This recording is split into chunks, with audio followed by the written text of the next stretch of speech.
Golcast no ar. Hoje para falar com Manuel Flores, que trabalhou 7 anos como diretor de competições da CBF. Aliás, uma posição chave na entidade do futebol, viu? O Manuel é formado em administração com mestrado na Europa em gestão esportiva. E eu sou a jornalista Duda Strebe, está começando agora o Golcast, o podcast da GoManage, que fala de futebol de um jeito diferente.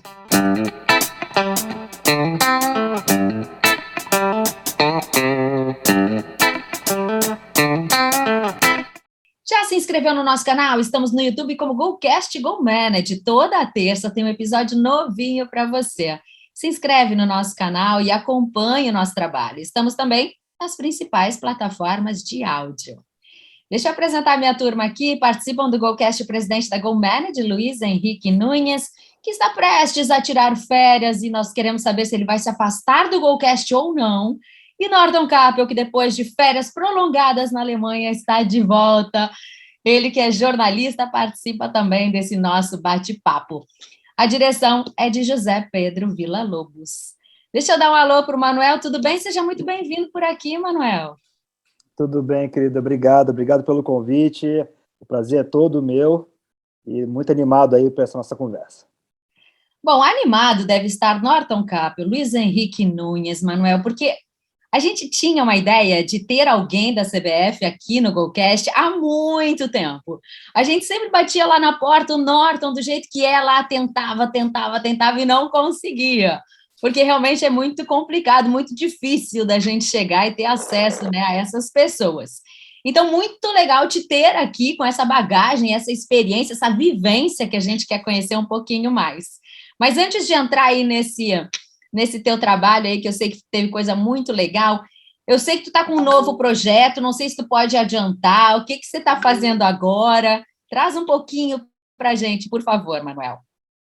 Duda, a gente, desde que eu saio da CBF, né, foram 12 anos de CBF, né, sendo os 7 últimos como diretor de competições. Então, a gente sabe que o mundo do futebol é um mundo muito particular, né? Ele é um mundo muito, realmente, como você relatou, de difícil penetração. É normal, acho que faz parte da indústria. É assim aqui, é assim no mundo inteiro. Digamos, é um pequeno clube, né? É uma indústria pequena, relativamente pequena, se você comparar com outras aí. Então, todo mundo se conhece, é algo mais de difícil penetração mesmo, natural. Do futebol.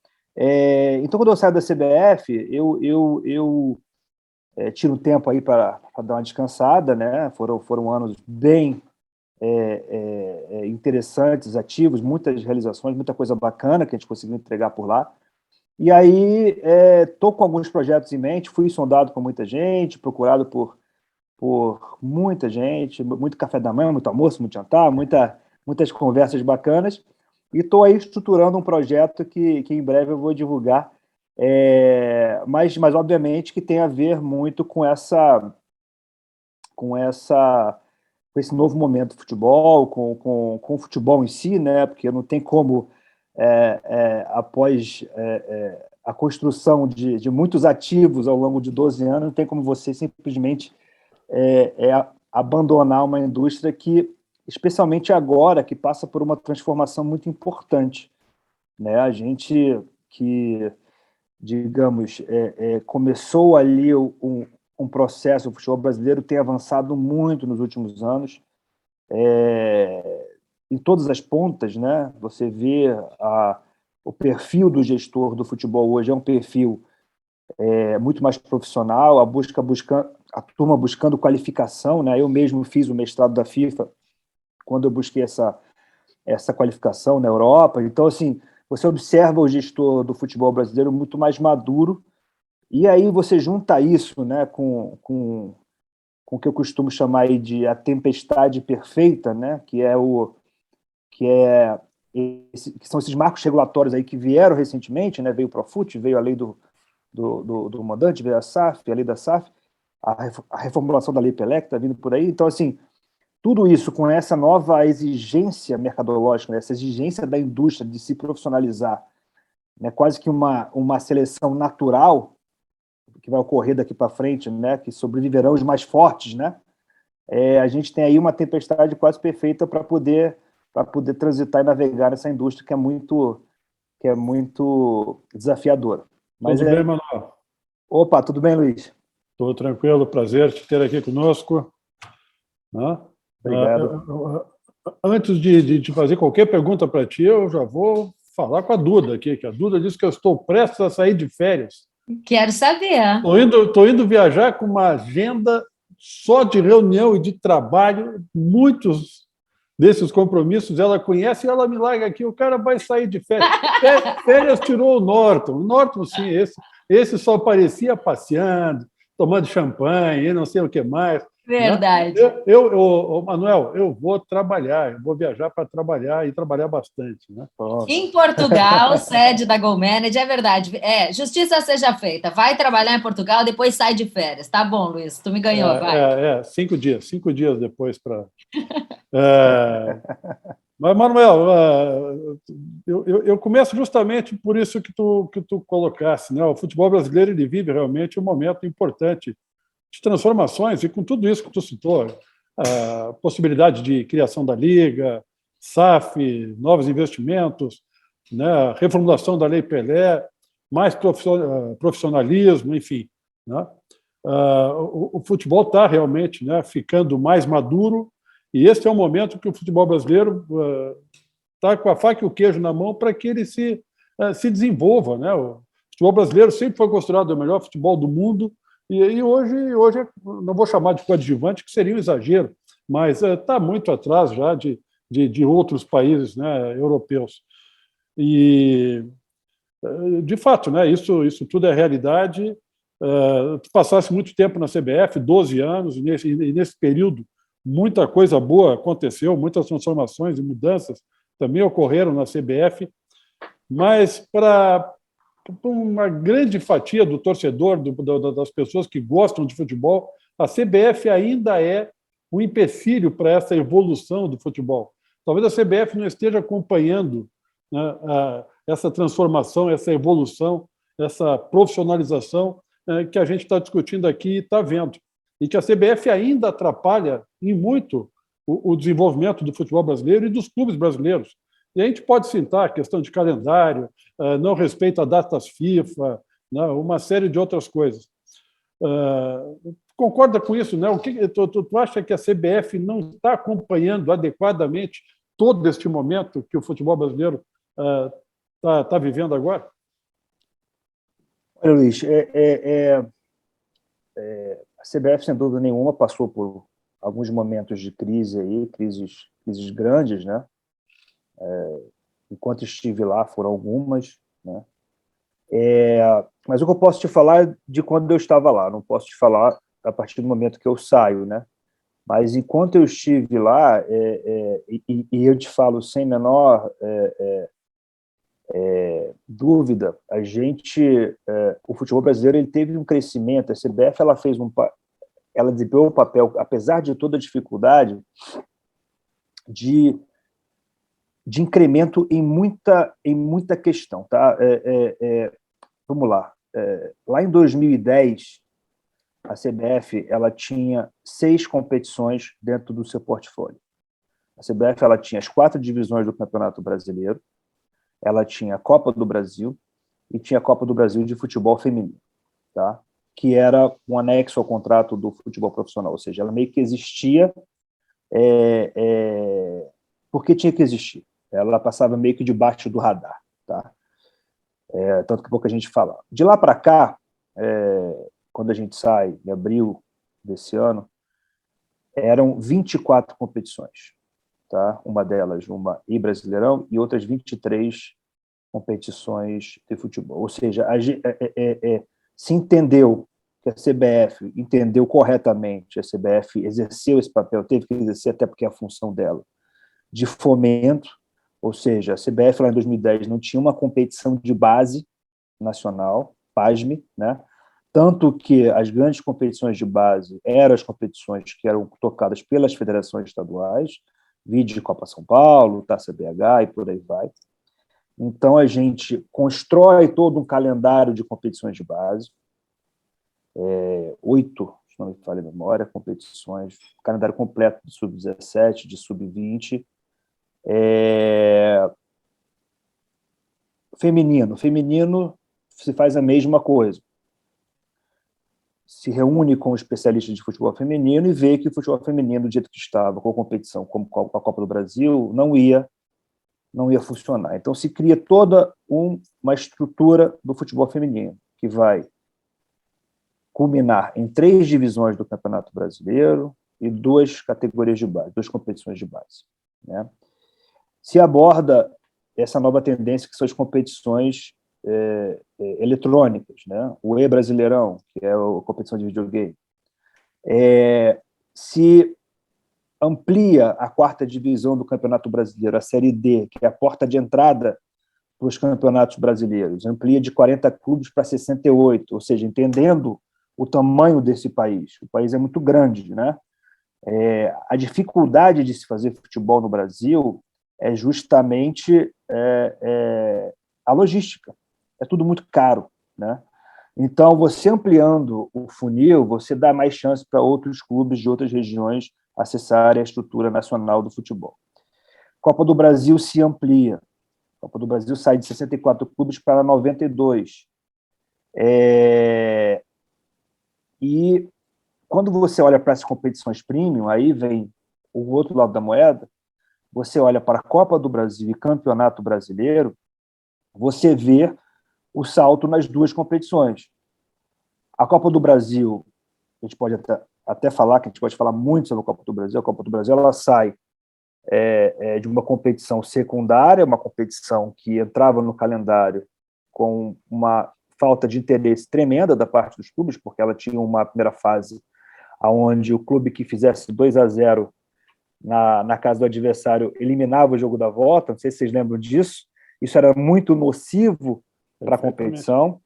A gente cria as primeiras fases em jogo único, a gente cria a entrada dos clubes da Libertadores numa fase adiantada, porque até então o clube que jogava a Libertadores não jogava a Copa do Brasil, isso o prejudicava, isso era um problema para o valor da competição, você perdia os principais clubes do país para a competição continental.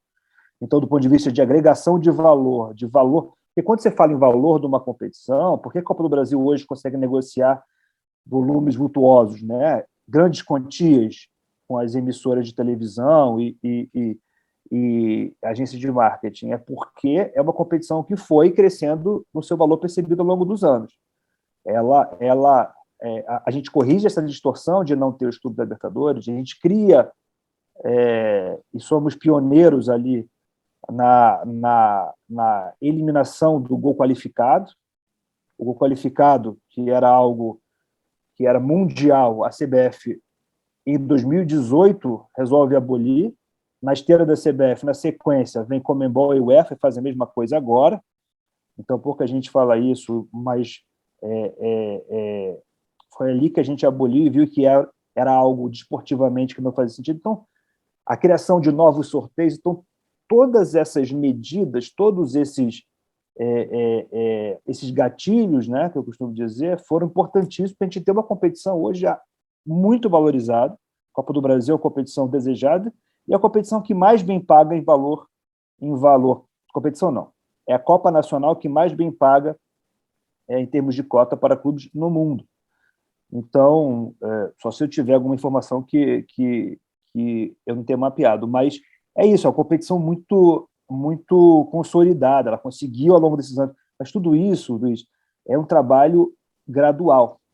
No Campeonato Brasileiro, aí sim, aí é um ponto importante. O brasileiro, ele é uma competição, hoje, na atual estrutura, muito complexa, né? Você tem uma competição onde a CBF ela é dona, né? Que é o que diz o seu estatuto, o seu regulamento, mas, ao mesmo tempo, é uma competição onde os clubes negociam seus direitos comerciais de televisão, seus direitos de transmissão com as emissoras de forma direta. Então, imagina você tem um clube, eu atuo numa competição cuja dona é a CBF, porém, eu estou negociando aqui com a emissora o direito de transmissão do meu jogo, onde a CBF nem anuente é. do contrato. Então, fica meio que uma estrutura muito complexa para você, como gestora da competição, administrar, né? Então, assim, por isso que o momento é muito propício para a criação da Liga. Por conta de, sim, se você tem uma estrutura centralizada de gestão, fundamental, onde todo mundo embarca seus ativos ali, você consegue otimizar os valores, né? Aumentar os valores. É mais do que provado que uma venda coletiva se aumenta valores, e você consegue ter uma gestão muito mais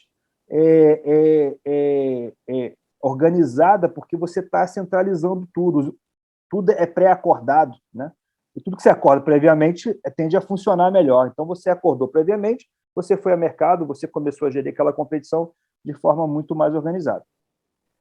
Mas, ao longo desses anos, com a estrutura mesmo sendo como né, se adota ali as medidas de protocolo, de limpeza do entorno do gramado, se organiza a atuação da imprensa, você não tem mais aquele carnaval de microfones entrevistando o atleta na beira do gramado, né? Você tem hoje o flash interview atrás do atleta, onde você vê as marcas da competição e está lá a detentora dos direitos com todo o seu privilégio merecido, porque ela faz o desembolso de quantias enormes, por isso, então ela está ali, exclusiva, a marca da camisa do clube sendo prestigiada. Então, tudo isso, o segredo, Luiz, está nos detalhes. Então, quando você começa a construir e investir nos detalhes ao longo de alguns anos, você começa a colher frutos.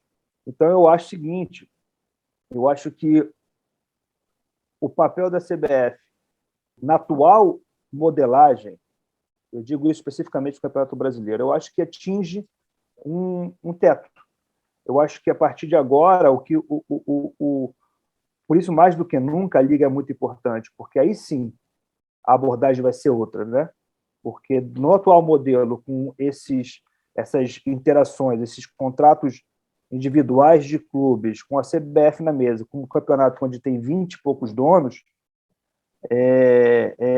eu acho que atingimos, do ponto de vista organizacional, quase que um teto ali. E o próximo passo, sem dúvida nenhuma, é a Liga. Então, respondendo a tua pergunta, e aí, entrando um pouco na questão do calendário, que eu acho que esse sempre foi o grande tema, né, a ser discutido, que foi discutido ao longo desses 12 anos que estive lá, 7 como diretor. Esse foi o grande tema, o tema que mais causou desgaste, mas é um tema que se tem trabalhado muito ao longo dos últimos anos para equacionar. O que a gente tem de questão central quando o assunto é calendário? A gente tem no Brasil um fenômeno que é nosso, chamado campeonatos estaduais, né? Onde os campeonatos estaduais, ao longo dos anos, eles, de certa forma, tiveram seu valor questionado, até por conta do crescimento dessas outras competições.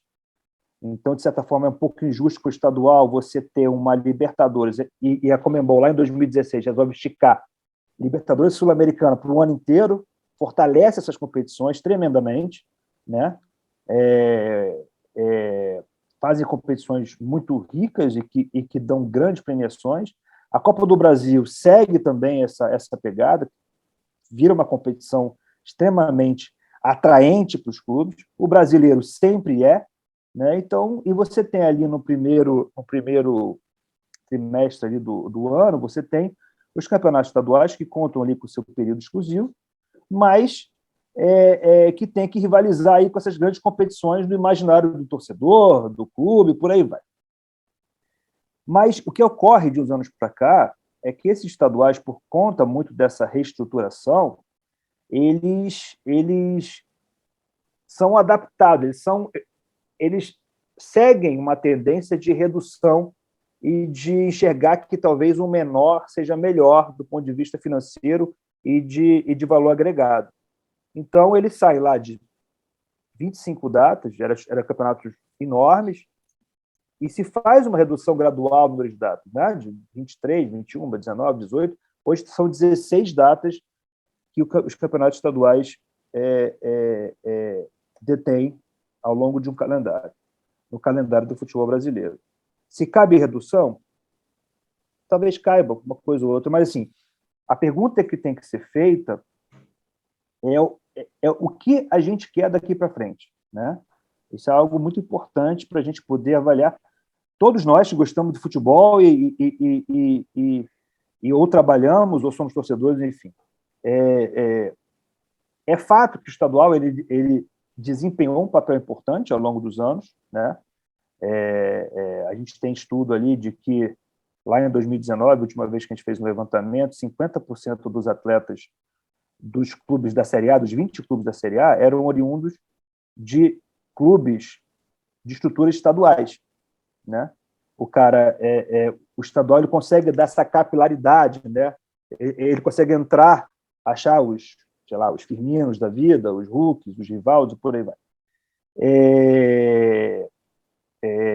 E aí ele é observado, chega no clube grande da sua região e aí é absorvido pelos grandes clubes do país. Tende a ser assim esse processo ao longo da nossa história futebolística, né? Então, esse papel do estadual sempre foi muito relevante do ponto de vista do garimpo, né? Mas aí, olhando para o topo da cadeia e analisando o calendário sob a ótica do clube grande, o calendário ele tem essas duas óticas, né? O clube grande enxerga de uma forma e o pequeno enxerga de outra. O pequeno, às vezes, nem calendário tem. Acabou o estadual, ele fecha as portas e só abre ano que vem. O grande, você está falando de um punhado de clubes aí, de 8 a 10 clubes no universo de 600 clubes, mais ou menos, no país, que esses, sim, são prejudicados por conta de um calendário difícil, muitas vezes extenuante, né? Quarta, domingo. Então, o segredo é esse equilíbrio, né? Como é que você acha esse equilíbrio aí? Então, ao longo desses anos, foi se buscando esse equilíbrio, com a redução de datas estaduais, e isso tudo com fenômenos aparecendo ao longo do caminho, né? Por exemplo, como eu falei agora há pouco, a Conmebol decide, em 2016, pegar as duas competições e fazer um ano inteiro. Elas iam até o meio do ano, né? O que era isso? Representava mais datas ocupadas. Como é que a gente equaciona isso, né? Então, aparecem essas questões, e aí a gente está fazendo uma redução de estadual, está ganhando uma data ali, outra aqui, e começa a construir um calendário com dificuldades. Tivemos alguns anos de sucesso, de conseguir parar para a data FIFA, outros impossível. Quando chega em 2019, a gente finalmente consegue anunciar que a CBF ia parar para as 10 datas FIFA anualmente publicadas pela FIFA em calendário. Para quem não sabe, as 10 datas anualmente publicadas são 2 em março, 2 em junho, 2 em setembro, 2 em outubro, 2 em novembro. São 10.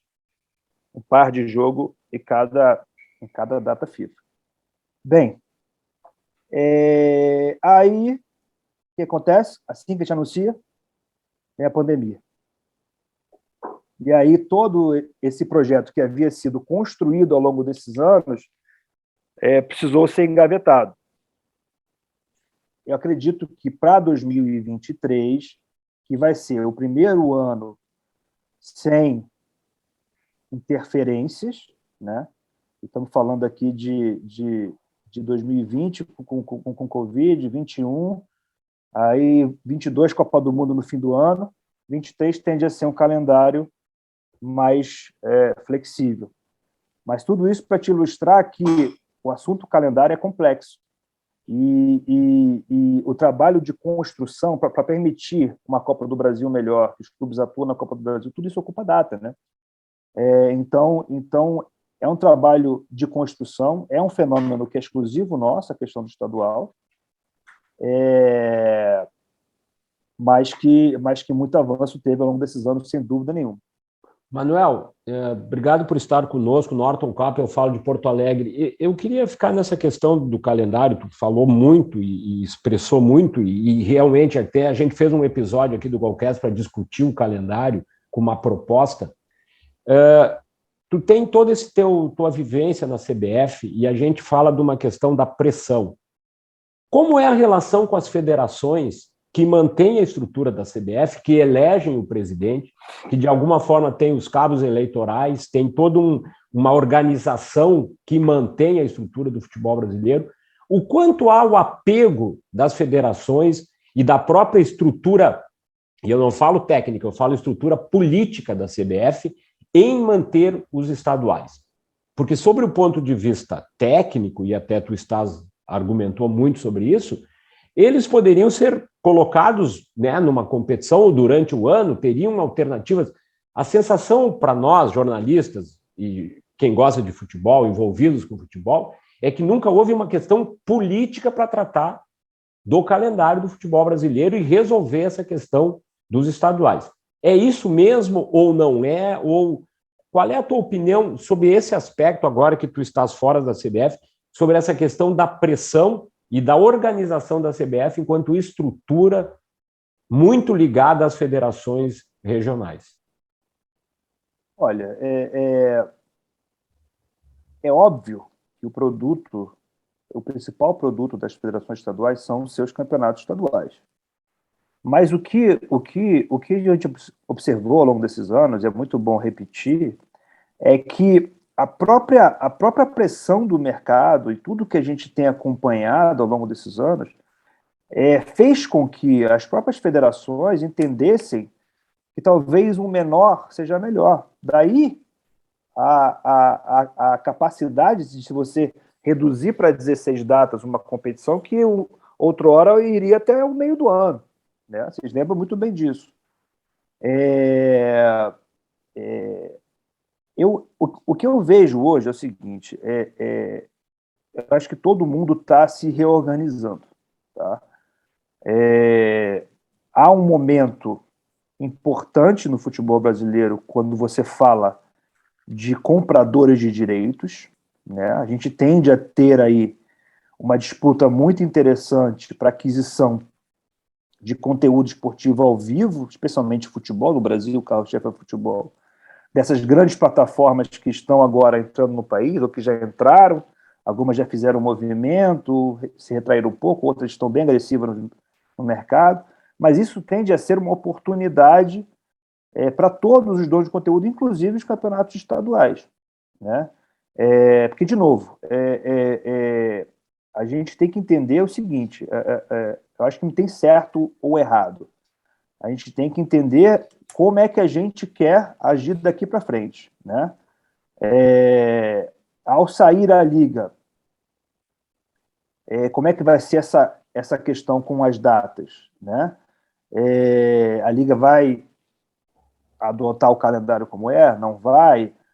Teremos negociações? Eu acho que tudo isso vai ser muito discutido, vai ser amplamente discutido, o que é muito importante, né? Entendendo o papel de cada um. Eu acho que a gente todo mundo quer uma liga extremamente forte, extremamente consolidada, né? O futebol brasileiro ele tem a capacidade de disputar market share, sim, com as grandes competições lá de fora, né? Tem capacidade de abocanhar fatia de mercado interessante mundo afora, temos concorrentes enormes na mesa. Eu digo assim, no mercado internacional, né? Você tem na mesa aí de emissoras, grandes competições, você tem o campeonato inglês, o espanhol, os 5 grandes, você tem os secundários, mas o Brasil ele tem uma relevância muito importante e ele vai brigar por isso. E a gente também tem que entender como é que o estadual vai se adaptar a uma nova realidade, como é que vai ser esse novo momento. Eu acho que tudo isso vai ser amplamente discutido e precisa ser. Mas é bom observar que o estadual, ele bem pensado e bem estruturado, ele tem valor de mercado. Se ele tem valor de mercado, é que ele tem um valor na percepção do torcedor, sim. Vídeo Campeonato Paulista, que faz um belíssimo trabalho e consegue até aumentar valores contratuais de uns tempos atrás. Então, tem valor na mesa, tem valor técnico, né? O calendário, uma vez a Liga nascendo, é algo que vai ter que ser muito bem discutido, né? Soluções estaduais estão encontrando, cada um na sua esfera, porque, vamos lá, gente, são 27 federações estaduais, cada uma com sua realidade. A gente tem que ter muito cuidado na avaliação de calendário, de estadual, quando a gente olha apenas para o topo da cadeia. A gente tem todo um universo de clubes que sobrevivem por conta da estrutura estadual, mas também a gente tem um universo de clubes que estão no topo da cadeia que precisam de soluções importantes. Então, essa discussão e achar esse equilíbrio, mas o que eu observo é que a turma está se reinventando, sim. Tá? Tem muita... Eu falo com muita gente, o pessoal está entendendo essa nova dinâmica do mercado. Eu acho que o futuro é muito promissor do ponto de vista dessa engenharia para se achar uma equação que realmente não prejudique o topo da cadeia, mas que mantenha também uma característica importante no nosso futebol, que é essa questão do fomento. O Brasil ele exporta cerca de 15% de todas as transações internacionais vem do Brasil. O segundo lugar, com 8%. A gente quase que dobra. Então, é muita gente. A gente é um garimpo, né? É um celeiro mesmo, é volume, é gente que nasce jogando bola. Então, essa capilaridade é muito importante. A gente tem que ter muito cuidado como a gente avalia isso, para a gente não prejudicar nem uma ponta nem outra. Essa discussão é riquíssima. Eu acho que no momento certo... Manuel, até dentro disso que você está falando, que realmente são números interessantes, a gente é um celeiro, nós fabricamos aí realmente muitos atletas, muitos jogadores ótimos que vão para fora. Só que, ao mesmo tempo, se a gente for pensar aqui no Brasil, quem são nossos ídolos? Quem são hoje os nossos atletas referência no futebol? Onde estão? Então, me parece assim que ou não estamos cuidando dos nossos atletas, dos nossos ídolos, ou realmente a gente está fabricando coisa ruim por aí, porque a gente não consegue enxergar esses grandes ídolos como já tivemos no passado, não só no futebol, como em outras áreas esportivas, nomes tão importantes.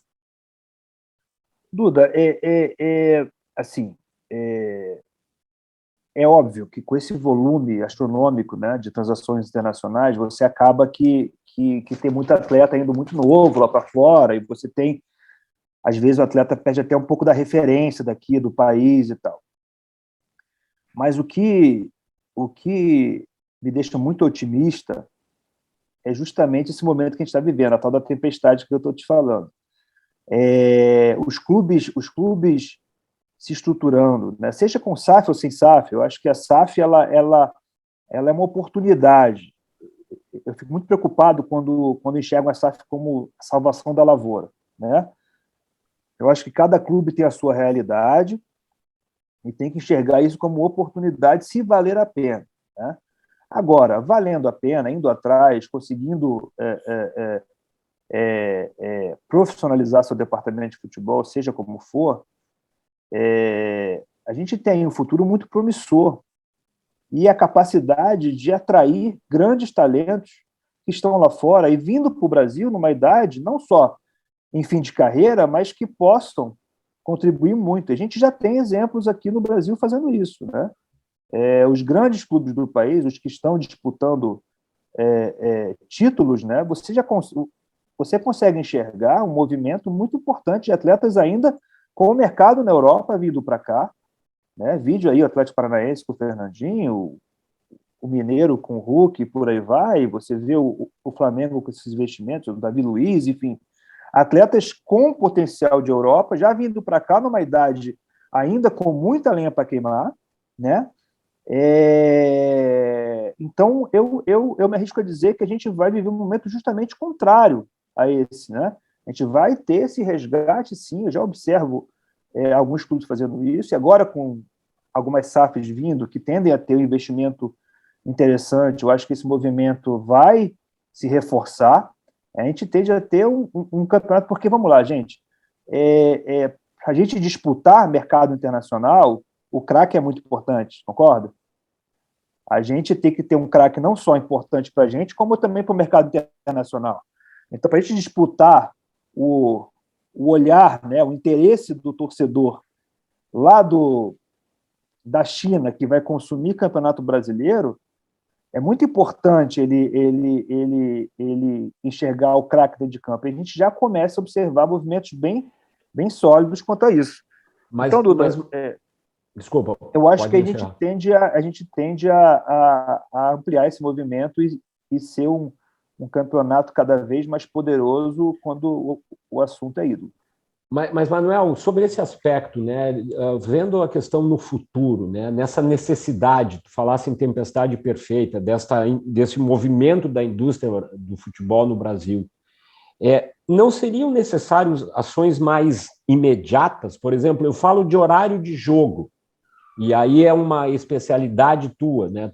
Tu de alguma forma organizava tabelas, enfim.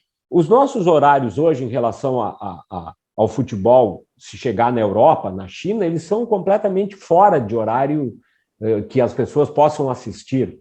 Então, até a comercialização hoje do futebol brasileiro, em termos internacionais, chega a ser irrisória. Não teria que já existir um movimento nesse sentido? Eu sei que alguns anos atrás, na época ainda que tinha o Clube dos 13, até teve alguns jogos do Campeonato Brasileiro que tinham horários especiais, justamente para tentar atingir mercado asiático, mercado do Oriente Médio, enfim. Como isso se deu na CBF, como isso era tratado, como isso tu prevê para o futuro? Porque eu acho que o torcedor brasileiro e os clubes brasileiros, eles já teriam que estar fazendo um movimento, e tu falaste uma coisa muito importante aqui no Golcast, que é essa questão que a CBF organiza, mas os clubes vendem os direitos, ou seja, é uma coisa meio complicada de se organizar, mas não deveria ter alguma coisa já em andamento, porque a gente traz aqui convidados de clubes e fala sobre internacionalização da marca, e aí ninguém consegue ser claro porque não há um movimento organizado, orquestrado para isso, porque eu acho que enquanto não existir realmente um produto do Campeonato Brasileiro realmente com qualidade e que seja visto em horários visíveis na Europa, não vai acontecer isso. E isso é uma necessidade. Isso é o que nos cobram amanhã, essa disputa. Na minha opinião, eu queria te ouvir sobre isso, porque isso me causa, né, alguém que está lá dentro, viveu isso. Como acontece isso? Bem, vamos lá. Você tem alguns pontos, né? A CBF, deixa eu lembrar aqui, 2018, acho que 18 ou 19, enfim, ela consegue centralizar, né, os direitos internacionais dos 20 clubes da Série A, na ocasião, pela primeira vez. E faz uma parceria com uma agência com muita experiência em mercado internacional, que começa, a partir dali, a trabalhar o Campeonato Brasileiro de uma forma independente, né? O campeonato, até então, ele fazia parte de todo o conteúdo da TV Globo, né? Incluindo direitos internacionais. Isso é devolvido para os clubes na ocasião, a CBF centraliza e fala: clubes, vamos lá, vamos agora tentar fazer o campeonato se alavancar internacionalmente? Vamos. Então, pega-se uma agência com experiência, entrega o produto e a agência começa a trabalhar. Hoje o campeonato está em 135 países. De lá para cá, com todas essas dificuldades, e essas são dificuldades mesmo, tá, Norton? Essa questão dos contratos, né? Porque você imagina, se o clube assina o contrato com a emissora, se comprometendo a entregar jogos em X horários, né? E a CBF, como gestora da competição, tem que, mesmo não sendo anuente, tem que falar: peraí, cara, isso não funciona. Isso funciona. Entendeu? Então, esse trabalho, muito no relacionamento, muito mais no relacionamento do que propriamente contratualmente falando, a gente, nesses últimos anos, consegue. Você vai lembrar, a gente chegou a ter futebol 22h15, uma quarta-feira. A gente falou: cara, isso é um absurdo. Até para o torcedor chegar em casa 1h da manhã, meu amigo, não tem condição. Então, até para o torcedor doméstico era um problema. Foi para 22, foi para 21h45, hoje são 21h30. Nossa, isso foi um trabalho de 4 anos para construir. Não, essa temporada vamos fechar em 21h45, vamos. Então, a temporada inteira vai. Essa agora, 21h30, então fechou. Então, assim, um processo de transição. Outra coisa, isso tudo, de novo, sem uma questão contratual na mesa, muito por conta das necessidades e da entidade gestora falar, cara, precisa ser assim para o bem do futebol, para o bem do torcedor, para o bem de quem consome em casa, né? E aí também nesse compasso a gente cria, né, para a Série A do Campeonato Brasileiro, a gente adota o horário das 16 horas de sábado, que era o horário de Série B, né? A Série A não atuava, e fala, cara, a gente precisa abocanhar esse sábado aqui para a Série A, é muito importante, né? A gente adota o horário de 20 horas de segunda-feira, que é um pouco do Monday Night Football, né? Um pouco replicando o modelo de sucesso que foi o Monday Night Football ali é o grande case, né, da TV americana esportiva, que é o cara está em casa segunda-feira, começou a semana dele, ele está completamente deprimido e começou a semana dele, mas tem um futebolzinho na TV às 20 horas, então não é tão ruim na segunda-feira. Então esse conceito, que deu muito certo lá fora, a gente emplacou aqui.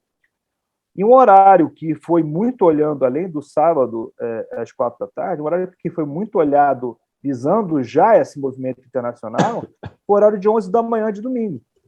O horário de 11 da manhã foi um horário que, quando criado, teve uma repercussão grande, uns apoiando, outros falando que era um absurdo, porque o atleta tinha que acordar muito cedo, e a gente concorda, você muda completamente o preparo para aquele jogo, é algo que os clubes tiveram que se adaptar, mas do ponto de vista de produto, foi um sucesso. O horário de 11 da manhã é recorde de público, todo jogo, horário sem violência, que a turma ainda não teve tempo de beber, então a turma está na paz ainda, acabou de acordar, e é isso, e o horário de sucesso. Então, assim, olhando também para esse mercado internacional. Então, essas iniciativas pontuais, né, ao longo dos anos foram sendo ampliadas, já é um movimento olhando para isso, mas o que vai resolver esse approach internacional é mesmo quando você centralizar os direitos, e aí você, como liga, né, você vai criar os seus pacotes de venda, né, e você vai disponibilizar os horários que você bem entender, né, obviamente que tem um valor, que consiga atrair os compradores para a mesa, mas aí você vai criar uma inteligência, e isso requer algo bem científico mesmo, quais pacotes criar, né, para qual tipo de plataforma, os horários envolvidos nesse pacote, né? Vou te dar um exemplo. Exemplo que acontece, por exemplo, na Conmebol, que faz um belíssimo trabalho. Ela, quando ela resolve ampliar o ano inteiro, ela monta uma agência, ela faz um bid para uma agência que passa a gerir a Libertadores e a Sul-Americana, e essa agência, em todos os ciclos, né, são ciclos de 3 anos, se não me engano, em todos os ciclos ela faz concorrências para que as emissoras adquiram esses pacotes. Esses pacotes estão tudo muito, muito bem definido, não? Tudo definido. É o horário, não, a transmissão, você vai receber o sinal pronto já nosso, que vai ter marcas publicitárias parceiras nossas. Se quiser, tudo bem. Se não quiser, tem quem queira, entendeu? Então, quando você põe na mesa algo muito claro e muito objetivo, já definindo a tua estratégia, isso tudo vai estar, a estratégia internacional muito bem embutida nisso também, né? Aí fica tudo muito mais fácil, sem sombra de dúvida. Manuel, você falou muita coisa aqui, né? Tu falou a pergunta que eu te fiz no começo, tu respondeu e falou uma série de coisas que são importantes e que são indubitavelmente evoluções, né? Mas eu ainda acho que essa evolução ela se dá na questão do marketing, da arrecadação, da qualidade das competições, do envolvimento de a gente ter mais clubes, a base, o feminino. São inegáveis essas melhorias, esses benefícios. Mas eu ainda não consigo ver, né, o que se precisa, o que se pode fazer para que o futebol melhore, não só nisso, ou isso tudo que está sendo falado, mas que o futebol brasileiro melhore dentro de campo. Porque a nossa qualidade, por por passar muito tempo. O jogador passa mais tempo dentro de um avião, num hotel, se deslocando, do que treinando. Né? O jogador hoje não tem mais tempo para treinar, bater falta. Quanto tempo faz que o futebol brasileiro não faz um gol de falta? O lateral treinando cruzamentos, a parte tática. O futebol brasileiro está sem tempo para isso. E sem tempo para isso, e sem tempo para treinar e para descansar, né? Não há evolução dentro do campo. Eu concordo contigo que a Liga é uma grande saída, né? Os clubes começarem a tomar conta dos seus próprios interesses, mas tem que ser de uma maneira muito unida, né? O futebol brasileiro peca por falta de união, né? E quando a gente fala de liga, eu acho que o correto hoje seria falar ligas, porque nós estamos falando da Libra e a gente está falando da liga forte do futebol, quer dizer, nós já estamos nascendo, talvez, até mesmo para falar de uma coisa que é para propor a união dos clubes, a gente está nascendo desunido. Nós estamos com duas ligas, né? Porque uma liga tem alguém que está puxando mais para o seu interesse, a outra já não tanto. O futebol brasileiro não consegue se unir, é um negócio impressionante que nossos clubes eles não conseguem, né, ver o que é o melhor para a indústria como um todo e entender que isso vai ser melhor para ele também. Parece que todo mundo tem que olhar com aquele viés do que é o melhor para mim. E estão fazendo um favor em ceder alguma coisa em prol de ter a liga. Mas até nessa hora eles discutem e se desunem. Talvez por isso que as coisas não andam, né, da maneira que a gente espera, ou na velocidade que a gente espera. Assim, eu acho que o futebol brasileiro, quando você fala dentro de campo, o futebol brasileiro hoje, ele é muito forte. Tá? A gente tem uma hegemonia na América do Sul que eu particularmente não vejo a gente perdendo nos próximos 10 anos. A gente está indo para a terceira final brasileira de Libertadores. Eu, se fosse qualquer outro país da América do Sul, estaria incomodadíssimo com isso. Mas o fato é isso. Desculpa te interromper assim, mas para mim isso não é tanta referência. Porque a América do Sul é um continente parecido. Eu vou chegar questão lá. De falta de investimento, de recurso, de pobreza, enfim. Né? É a mesma coisa que dizer que o Atlético Mineiro e o Cruzeiro e o América são muito fortes em Minas Gerais, ou a dupla Grenal é muito forte no Rio Grande do Sul. Né? É claro que o futebol brasileiro é muito mais forte que quase todo o nosso continente, ou é mais forte que todo o continente, mas não é esse. Nós não vamos brigar na Copa do Mundo agora sequer contra a Argentina, nós não vamos brigar com a Colômbia. A gente tem que tentar ganhar da França, a gente tem que tentar ganhar da Alemanha, ganhar da Espanha, né? E a gente está cada vez mais longe deles. Essa é a realidade. O que eu digo é o seguinte, com relação à América do Sul, não era assim até pouco tempo. Né? Apesar do tamanho, apesar de tudo isso, a hegemonia não era nossa. Então a gente passa a ter uma hegemonia de uns anos para cá. Ponto. A gente... Mas o Brasil como um todo, né? Do PIB da América do Sul, 50% é do Brasil. Né? Sem dúvida. A condição do país como um todo. Não, também. Sem dúvida, mas esportivamente não era assim. O fato é que, de uns anos para cá, a gente tem tido essa hegemonia, o que comprova que a gente realmente conseguiu exercer essa força econômica aí no futebol também. Ponto. A gente está devendo muito para o futebol europeu? Concordo perfeitamente. A gente tem muito caminho, né? Apesar da nossa dificuldade cambial, que isso vai sempre existir, a gente tem caminhos importantes para poder fazer frente aos grandes clubes europeus, sim, né? No curto espaço de tempo. Quando o assunto é a seleção, ela no papel, ela é muito boa, ela tem jogado bem, a gente tem que ver, a Copa do Mundo é a Copa do Mundo.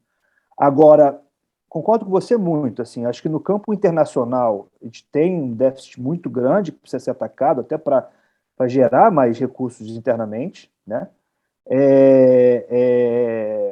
A questão da Liga, ela tende a ser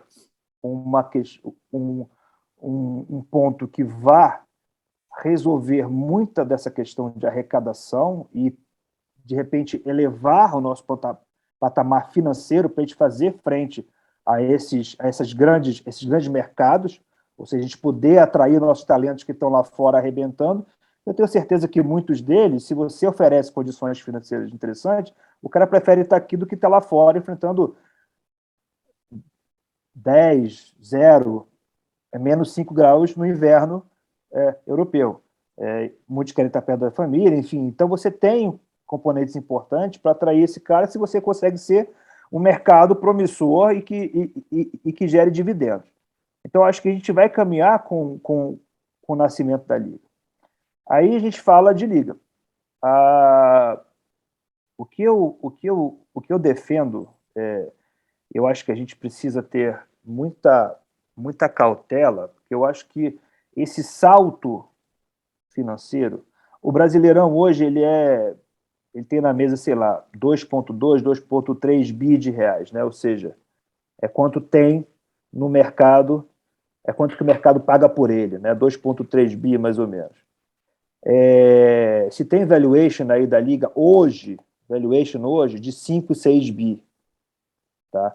Ou seja, olha o tanto de dinheiro que se deixa hoje na mesa no Campeonato Brasileiro por conta do atual modelo. Não é culpa de ninguém. É o que aconteceu, né? O Clube dos 13 acaba, os clubes negociam individualmente e o valor que poderia coletivamente ser 5, 6 bi está em 2,3. Então, hoje, momento presente, se deixa muito dinheiro na mesa. Olha quanta capacidade de investimento os clubes teriam, né? Já hoje. Né? Imagina com um trabalho bem feito ao longo dos próximos anos. Quanto não vale um campeonato desse? Quanto ele não vai gerar de arrecadação para os clubes? Quanto a gente não vai conseguir disputar com o mercado europeu, mesmo tendo essa defasagem cambial, né? Que isso, infelizmente, não vai deixar de ter. Então, o que eu acho para a gente manter o Campeonato Brasileiro valorizado é a gente tentar não perder o que a gente tem de mais importante. E aí eu te falo porque eu tenho muitos amigos que trabalham em ligas lá fora, a gente troca muita figurinha ao longo desses anos. O desejo de toda a liga no mundo, das principais, é ter justamente o que a gente tem, que é o nível de competitividade. Se você chegar na La Liga e fala qual é o sonho dele, eu tenho certeza absoluta que ele não gostaria de ter Real Madrid e Barcelona campeão todo ano. Se você chegar na Bundesliga, eu tenho certeza que o cara vai falar, cara, o Bayern todo ano sendo campeão, eu tenho certeza, ele não vai falar abertamente, mas eu tenho certeza que lá dentro ele vai falar, cara. Então, assim, e a gente tem aqui, por conta desse tamanho desse nosso país, é um país que joga futebol, que atua, que ama isso daqui e tem grandes forças em todo o mapa, né? A gente consegue ter um campeonato, ainda hoje, apesar de que a gente já começa a ter um certo descolamento de um certo grupo de clubes, mas a gente ainda consegue hoje ter um campeonato que se inicia tendo aí pelo menos uns de 7 a 10 clubes que podem disputar alguma coisa. Mas, Manuel, aí já tem uma questão que eu vejo com preocupação. Né? Citou as principais ligas europeias. Né? A principal liga do mundo, a Premier League, né? Se considerar a premiação do primeiro ao último, né? A diferença é de 1,6. Mas é aí que eu ia chegar, Luiz. Né? E nós já estamos aqui discutindo a nossa liga com 3,5. Mais do que o dobro. Mais do que o dobro. A gente está falando exatamente a mesma coisa. Eu ia falar exatamente isso. Que a gente deve ter muito cuidado de não perder essa competitividade. Como é que a gente não perde essa competitividade? É fazendo exatamente isso que você falou. É a gente não deixando haver um desequilíbrio, ter um desequilíbrio na principal fonte de receita oriunda de uma competição. Qual é o principal dinheiro de uma competição? É o dinheiro que vem do direito de transmissão, correto? Esse recurso, a gente tem que ter o cuidado de fazê-lo o mais equilibrado possível. Eu acho que essa é a grande missão da liga que for ser constituída. É preservar esse equilíbrio máximo que puder. Porque eu acho que é aí que a gente consegue. Se temos um valuation hoje de 5 bi, daqui a 5, 10 anos ter de 10, 20, 30 bi de real. Porque a gente vai agregar valor ao longo do tempo. Porque vai ser um campeonato competitivo, que vai gerar receitas, que vai gerar imprevisibilidade, que vai atrair o comprador do direito, né? Um campeonato que é imprevisível é muito mais atraente do que um que você sabe quem vai levar, né? Isso aí é meio óbvio. Então, assim, isso se reflete na compra, isso se reflete nos valores que são depositados, ainda mais num campeonato que tem que se provar também no mercado internacional. Um mercado que vai estar na prateleira das grandes emissoras mundo afora, disputando o mercado com o campeonato alemão, com o campeonato francês, com o campeonato holandês, com o mexicano, com a MLS. É muita gente na mesa para o cara escolher, né? Eu, como emissora, sei lá, na Nigéria, eu sou emissora nigeriana, quero comprar direitos internacionais de futebol. Onde eu vou botar o meu dinheiro? Eu tenho aqui esse cardápio enorme. Por que eu vou escolher o Campeonato Brasileiro? Primeiro, porque é o Campeonato do Brasil, o Brasil já é muito querido, ótimo, ponto pra gente. Mas e aí? Né? O campeonato é imprevisível, o campeonato é disputadíssimo, legal. Pô, tem ídolos.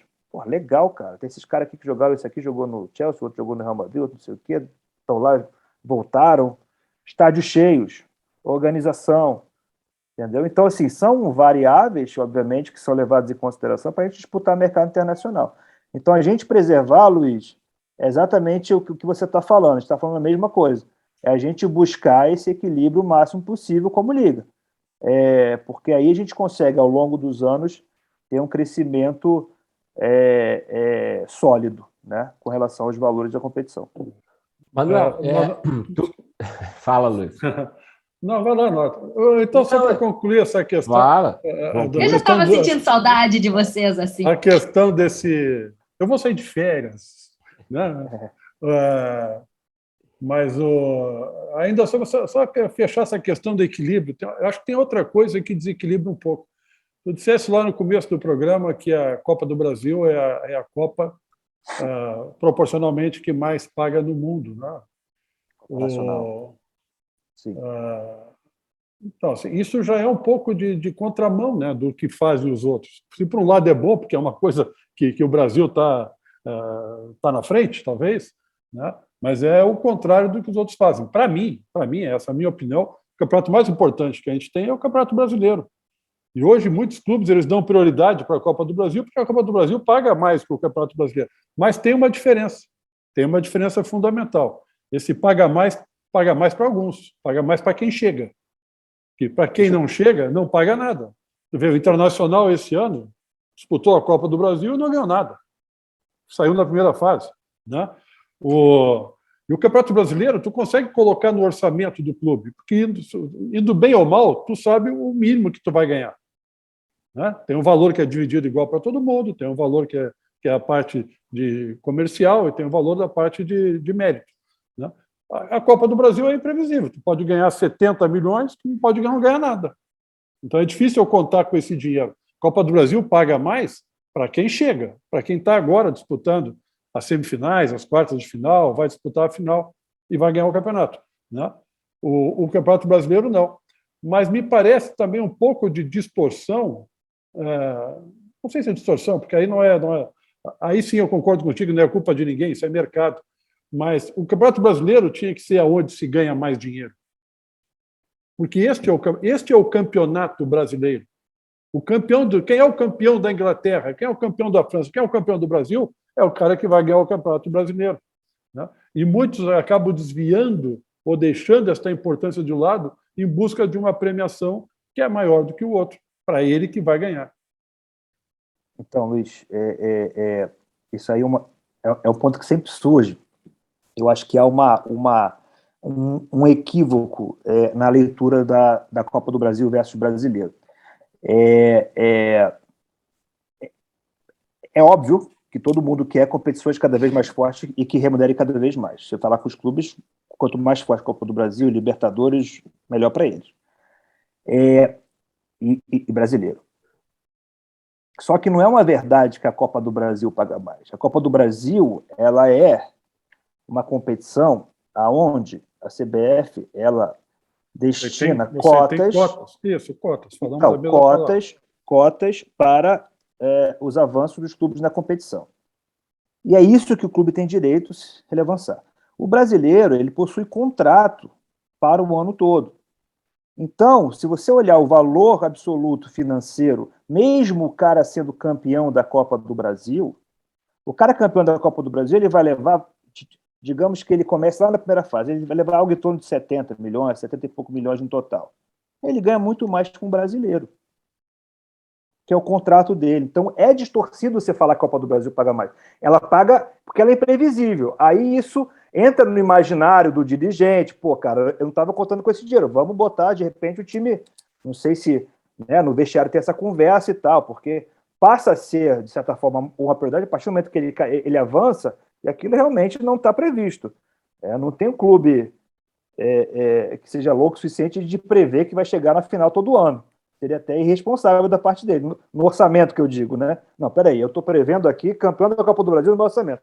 Pô, o cara é no mínimo irresponsável quando o cara faz esse orçamento. Então, como é algo imprevisível, lógico, atrai. Pô, cara, tem chance de levar 50 milhões aqui se ganhar esse jogo, né? Se ganhar esse confronto aqui na final, maravilhoso e tal. Mas em valores absolutos, não é verdade. O brasileiro, ele paga, o Campeonato Brasileiro da Série A, ele paga mais. Mas foi exatamente isso que eu disse, né? A Copa do Brasil é boa para quem ganha. Para quem chega no fim. Né? Mas eu acho que não é prejuízo, acho que não tem. Prejuízo não é de forma alguma. O fato dela pagar bem é positivo, mas eu entendo que às vezes o cara dá uma priorizada porque realmente é algo imprevisível, é algo que não está previsto, é algo que mexe ali com a turma. Aí o dirigente, às vezes, ele resolve dar parte da premiação para os atletas, para a comissão técnica. Então ele pode, de certa forma, brincar, digamos assim, com um valor que não está muito, não está orçado para ele, na verdade. Então, isso tem uma atratividade importante, a gente observa ali, e cada vez que ela vai crescendo em cotas, você vê isso mais. Cara, a Copa do Brasil, pô, muito legal, a gente pode levar. Mas, na prática, o Campeonato Brasileiro continua sendo o campeonato que mais tem valor no país, né? Está falando aí 2,3 bi, né? A Copa do Brasil não chega a um quinto disso, um quarto disso de valor da competição. Então, assim, porque ela realmente tem essa questão que entra no imaginário. Mas o brasileiro continua sendo. Mas, de novo, a gente, pelo que os especialistas que fazem esse tipo de valuation demonstram, é que a gente como futebol deixa muito dinheiro na mesa quando o assunto é Campeonato Brasileiro, hoje já. Manuel, mas é o que tem de se corrigir. Eu sei que a gente está indo para o final do programa, mas eu queria só te fazer uma última colocação, uma última pergunta. Tu estás no mercado, tem um projeto aí que tu deve iniciar em breve, enfim. Tem essa questão da Liga, que é super importante. Então, o Luiz trouxe aí uma questão sobre o racha, né? A Liga não existiu, mas já não está oficialmente concluída, mas já há um racha bem claro sobre interesses e divisões.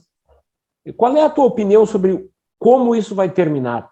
Qual é a visão de um profissional que trabalhou numa confederação, que está no mercado, que tem um projeto ligado ao futebol, pelo que tu deixasse claro no início do programa? Onde vai terminar isso? Nós teremos a Liga em 2024, 2023? Ou não teremos? Ou ficaremos sob a tutela da CBF infinitamente? Qual a opinião sobre isso? Olha, os contratos dos clubes, né, vão até 24. Então, a Liga, se criada, ela passa a gerir o Campeonato Brasileiro de forma definitiva a partir de 25. Né? Estamos aqui em 22. O trabalho não pode começar em cima da hora. Né? A gente observa esses movimentos, eu tenho contato, eu falo com muita gente, a gente sempre está trocando figurinha em clubes, enfim. A minha percepção é que já estivemos muito mais longe do que estamos hoje, né? A gente tem uma parte importante, que é a CBF reconhecendo e apoiando a criação da Liga. A gente tem uma parte importante, que é o amadurecimento das discussões pelos clubes. O fato de termos 2 blocos hoje, eu não vejo isso...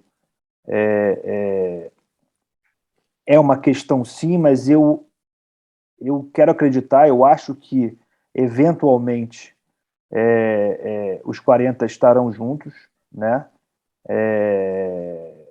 Enfim, acho que é uma questão de detalhes para isso acontecer. Obviamente, cada bloco hoje defende uma posição, mas eu acho que são questões que são resolvidas no estudo técnico, tá? Eu acho que os clubes estão maduros o suficiente para entender a importância disso, que esse movimento é algo inevitável, que se deixa dinheiro na mesa, que se pode aumentar o valor e que tudo isso tende a ser muito benéfico para eles e para o futebol como um todo. Então, a minha opinião é que teremos um acerto aí, provavelmente ainda esse ano ou no início do ano que vem, mas, enfim, eu acho que tem que ser feito realmente também dessa forma, rápido, né? Não pode também demorar demais, até porque a Liga precisa montar sua estrutura, né? Precisa ir a mercado, né? Negociar seus direitos, montar suas concorrências e fazer sua estrutura. Então, você precisa de tempo, até 25 está tudo redondinho. Mas eu acredito, sabe? Eu acredito que é uma questão de detalhes. Estivemos bem mais longe no passado. Eu acho que é algo muito importante, todos enxergam como sendo muito importante. A discussão passa a ser um detalhe que eventualmente tende a ser superado. É isso que eu acredito e é para isso que eu torço, na verdade. Que saia, porque é importante. É importante para todos, é importante para o futebol, e a gente vai ter aí anos prósperos do futebol brasileiro, podem ter certeza disso. Tomara, Manuel, gostei desse teu lado otimista, viu? Porque a gente não é muito otimista aqui não com relação a essa realidade, mas tomara que você tenha realmente mais razão do que a gente pensa. Que bom, bom. A gente torce, né, Duda? Nós também. Eu acho que tem que...